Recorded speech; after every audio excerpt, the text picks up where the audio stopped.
Bonjour et bienvenue dans l'émission Grandir.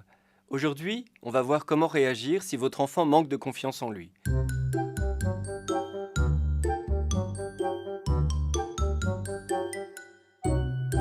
Alors bien sûr, il ne faut pas que votre enfant soit arrogant ou qu'il soit trop sûr de lui, parce que sinon il pourrait prendre des risques inconsidérés ou bien tout simplement pas faire d'efforts pensant que déjà il est très doué.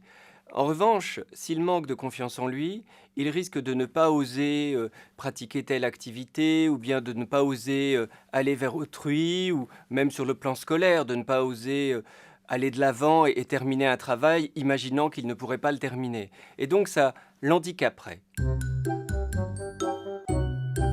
Déjà, il faut éviter de le surprotéger. S'il veut essayer le vélo à 2 roues, on va pas lui dire non, non, tu vas tomber. Il faut éviter les critiques trop personnelles. S'il se conduit mal, on lui dit cette façon de faire n'est pas bien. On lui dit pas tu es nul. S'il s'habille mal, on lui dit c'est pas adapté d'être habillé comme ça pour l'école. On lui dit pas tu t'habilles n'importe comment.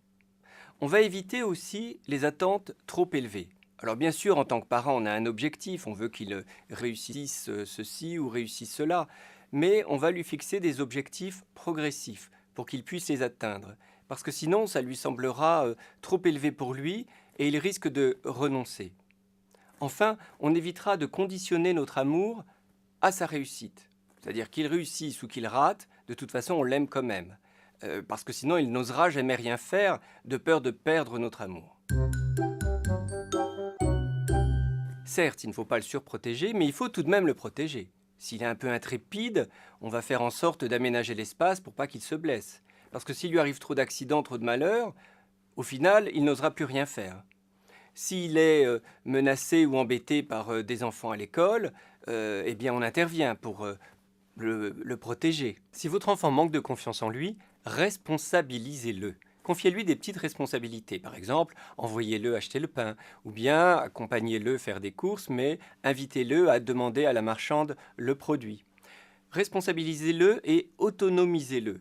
Pour les devoirs, par exemple, laissez-le faire, ne soyez pas tout le temps derrière lui, mais revenez régulièrement pour voir où il en est, pour faire le point et pour pointer justement ce qu'il a réussi et ce qu'il a raté.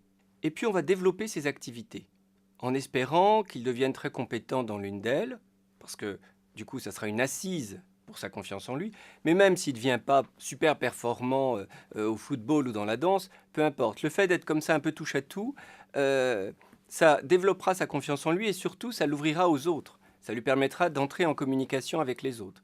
Parce qu'un autre point aussi à développer est de lui apprendre à être accepté par les autres. Chez les enfants, le soutien des autres enfants est très important dans la confiance en soi. Donc on va lui apprendre à, quand il rencontre quelqu'un de nouveau, à se présenter, à lui demander son prénom. On va lui apprendre à, quand il est sollicité, à répondre de manière positive. On va lui apprendre à ne pas être trop agressif ou trop moqueur.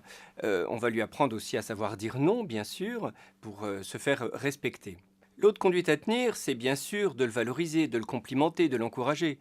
Aujourd'hui, on a un peu plus tendance à faire des reproches aux enfants et à considérer que quand ils font bien, c'est normal. Non, il faut qu'il y ait au moins autant de compliments que de critiques. Il va falloir aussi travailler sa propre confiance en soi. Parce qu'il n'est pas rare qu'un enfant qui manque de confiance en soi imite en fait l'un de ses parents. Enfin, si on veut que son enfant ait confiance en lui, il faut nous-mêmes avoir confiance en lui. Merci de votre attention et à la semaine prochaine.